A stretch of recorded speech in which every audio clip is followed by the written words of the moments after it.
Hello दोस्तों। बहुत बार मेरे एसएमई ओनर कुछ फ्रेंड्स होते हैं, क्लाइंट्स होते हैं, वो हमको पूछते हैं कि क्या मुझे प्रॉफिट पता चलेगा कि whether I am making profit in business. क्योंकि अकाउंट्स तो मेरा रोज होता नहीं है, अकाउंटिंग रोज होती नहीं है, उसकी एंट्री चेक होती नहीं है, वो तो साल के आखिर में पता चलता है।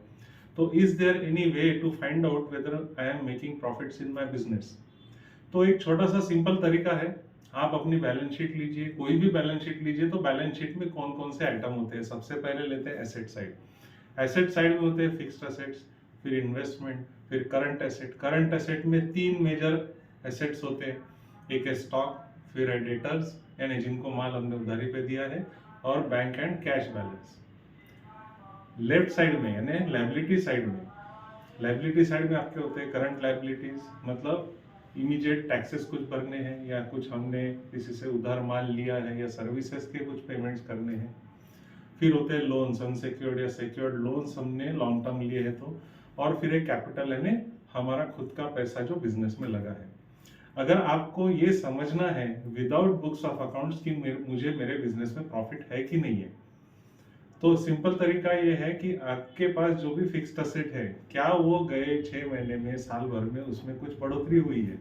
Is there any increase in fixed assets, मतलब 4 कंप्यूटर थे अब 5 हो गए, एक प्रिंटर था 2 हो गए, फर्नीचर नया लिया है, जो एक्टिविटी बढ़ाने का संकेत देता है। मतलब there is an increase in activity and therefore increase in fixed assets. फिर इन्वेस्टमेंट्स, मेरे इतने इन्वेस्टमेंट्स थे, वो इन्वेस्टमेंट्स अगर मैं एसआईपी के फॉर्म में करता हूँ, तो पहले मेरी एसआईपी अगर 50,000 पर मंथ थी, तो अब 60,000 हो गई, या 70,000 हो गई, 75,000 हो गई है। फिर हम आते हैं स्टॉक पे, मतलब करंट एसेट पे। तो क्या मेरे स्टॉक लेवल्स बढ़े हैं? स्टॉक लेवल्स का मतलब डेड स्टॉक नहीं। तो आपको इतना समझना पड़ेगा कि कौन से स्टॉक का टर्नओवर होता है। जो स्टॉक का टर्नओवर होता है, क्या वो स्टॉक लेवल्स मेरे बड़े हैं, मतलब मेरा परचेस का लेवल बड़ा है क्या। पहले मैं अगर हर महीने 5 लाख का माल परचेस करता था, तो अभी 7 लाख का कर रहा हूँ, 7.5 लाख का कर रहा हूँ, या 6 लाख का कर रहा हूँ। बाद में मेरे डेटर्स, डेटर्स मतलब जिनसे पैसे लेना है, उनके नंबर ऑफ डेटर्स बढ़े हैं क्या, जो टाइम पे पैसे देते हैं। तो और दूसरी चीज, जो टाइम पे पैसे देते हैं, क्या वो ज्यादा माल खरीद रहे हैं, या मुझसे ज्यादा अमाउंट की सर्विसेज ले रहे हैं। ये भी अगर मुझे समझ में आ रहा है, तो भी मैं प्रॉफिट कमा रहा हूँ। मेरे फिक्स्ड असेट बढ़ रहे हैं, तो भी मैं प्रॉफिट कमा रहा हूँ। मेरी इन्वेस्टमेंट्स अगर बढ़ रही है, तो भी मैं प्रॉफिट कमा रहा हूँ।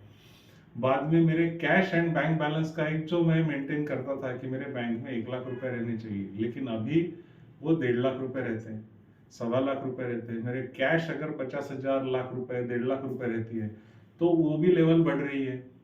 मतलब अगर सारे एसेट्स आपके मेंटेनेंस जो मेंटेन होते हैं, वो आपने लेवल उसकी बढ़ा ली है, तो इसका मतलब प्रॉफिट हो ही रहा है। दूसरी चीज, अगर हम लेफ्ट साइड लायबिलिटी में आएंगे, तो करंट लायबिलिटीज में क्या मेरे टैक्सेस जितने भी आएंगे मैं समय पे भर रहा हूँ, तो मुझे प्रॉफिट है।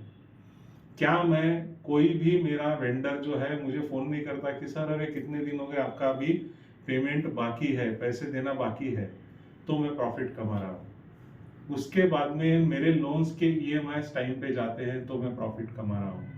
अगर मेरा इंटरेस्ट मैं सही समय पे दे रहा हूँ, तो भी मैं प्रॉफिट कमा रहा हूँ। मेरा जो ड्राइंग्स है, ड्राइंग्स मतलब मैं जो अपने खर्चे के लिए एज ए ओनर घर पे पैसे लेके जाता हूँ, क्या वो भी बड़ा है। पहले मैं 2 लाख रुपए लेके जाता था, अभी 2.5 लाख रुपए लेके जा रहा हूँ, अभी 1 लाख रुपए लेके जाता था, अभी 1.25 लाख लेके जा रहा हूँ। तो अगर इसमें भी इंक्रीज है, still you are making profits. फिर हम देखेंगे profit and loss account. Profit and loss account में क्या मेरे एम्प्लॉयज बढ़े हैं, या जो एम्प्लॉयज थे उनकी सैलरीज बढ़ी हैं, क्या बाकी भी खर्चे बढ़ रहे हैं। अगर ये सब कुछ हो रहा है, तो आई am making profits in my business.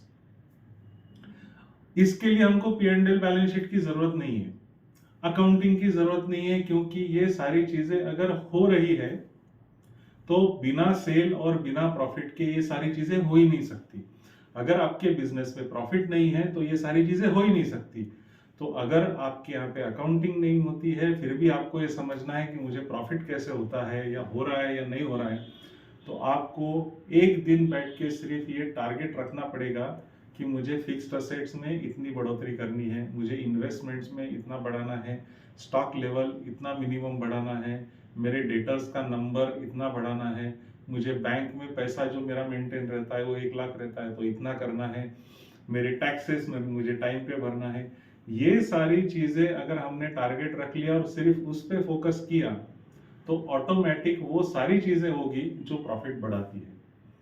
तो मुझे पर्सनली ऐसा लगता है कि इतनी सारी चीजें करने से आपको ये समझ में आएगा या अंदाज आ जाएगा कि whether I am making profits or not, whether those profits are sufficient or not, ये आपको समझेगा जब आप बुक्स ऑफ अकाउंट्स देखेंगे तो। लेकिन प्रॉफिट हो रहा है कि नहीं हो रहा है, तो ये सारी चीजें अगर हो रही है तो इसका मतलब you have to be assured कि मुझे प्रॉफिट हो रहा है। अब बहुत बार गलती हम क्या करते हैं कि फिक्स्ड एसेट्स में ही इन्वेस्ट कर देते हैं, फिक्स्ड एसेट बहुत ज्यादा बढ़ा देते हैं, इन्वेस्टमेंट नहीं बढ़ते, स्टॉक नहीं बढ़ता, या कभी कभी स्टॉक्स बहुत ज्यादा बढ़ जाते हैं जिसकी वजह से डेटर्स बहुत ज्यादा बढ़ते हैं लेकिन कैश बैंक नहीं बढ़ता, फिक्स्ड एसेट्स वैसे रहते, इन्वेस्टमेंट नहीं बढ़ते। तो उसका फर्क बहुत सारी जगह पे पड़ता है। तो हमको ये समझना है, whatever I am telling you to increase the size of your balance sheet through asset and liabilities, ये आपको सिंक्रोनाइज वे में करना है। आपकी फिक्स्ड एसेट आप बढ़ा रहे हो तो आपको stock, debtors, cash, bank, investment, liabilities, ये सारी ही चीजों को बैलेंस करके बढ़ाना है तो ही आपका प्रॉफिट है। अदरवाइज पैसे आए, आपने सोचा कि मैं फिक्स्ड एसेट ही बढ़ाता हूँ, सिर्फ अच्छा शोरूम बना लेता हूँ, लेकिन वहां पे एम्प्लॉइज अच्छे नहीं रखूंगा, अच्छी सैलरी की कॉस्ट नहीं बढ़ाऊंगा, तो मेरा सेल नहीं बढ़ेगा। सिर्फ शोरूम करके नहीं होगा, या मेरा शोरूम बहुत खराब है, या मेरा दुकान बहुत खराब है, या मेरा ऑफिस बहुत खराब है और बहुत अच्छे एम्प्लॉइज ले लिया, तो उससे भी फर्क नहीं पड़ेगा क्योंकि उनके पास ना कंप्यूटर है, ना बैठने की जगह है, ना अच्छा फर्नीचर है।